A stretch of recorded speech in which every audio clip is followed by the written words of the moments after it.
একই দিনে একাধিক আদালতে বোমাতঙ্কে চাঞ্চল্য ছড়ালো রাজ্য জুড়ে।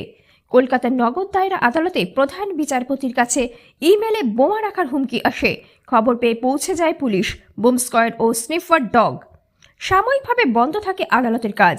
পাশাপাশি আসানসোল আদালত, দুর্গাপুর আদালত, চুঁচুড়া আদালত ও বহরমপুর জেলা দেওয়ানি ও দায়রা আদালতেও হুমকি পৌঁছয়। বিচারকদের নির্দেশে আদালত চত্বর খালি করা হয়। তল্লাশিতে সন্দেহজনক কিছু না মিললেও আতঙ্ক ছড়ায় আইনজীবীদের মধ্যে। হুমকির উৎস খতিয়ে দেখছে। বেল পিটিশনও করছিলাম, সঙ্গে সঙ্গে ডিস্ট্রিক্ট জাজ বললেন একটা উড়ো ফোন এসছে যে কোর্টের আশেপাশে বোম আছে। ঠিক আছে, এই জন্যই নেমে গেলেন এটা নিয়ে তদন্ত। খবর বহরমপুর, কলকাতা সহ রাজ্যের বিভিন্ন আদালতে বোমাতঙ্কের খবর ছড়িয়ে পড়ে এবং তাতে সাধারণ মানুষ সহ বিচার প্রার্থীরা অসুবিধার সম্মুখীন হয়েছে।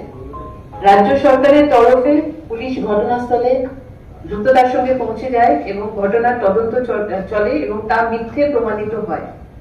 আমরা সরকারের তরফ থেকে সকল বিচারক এবং বিচার প্রার্থীদেরকে এই মর্মে আমরা আশ্বস্ত করছি যে রাজ্য সরকার তাদের সুরক্ষার জন্য সর্বোচ্চ প্রাধান্য দিয়ে বিষয়টা খতিয়ে দেখছে।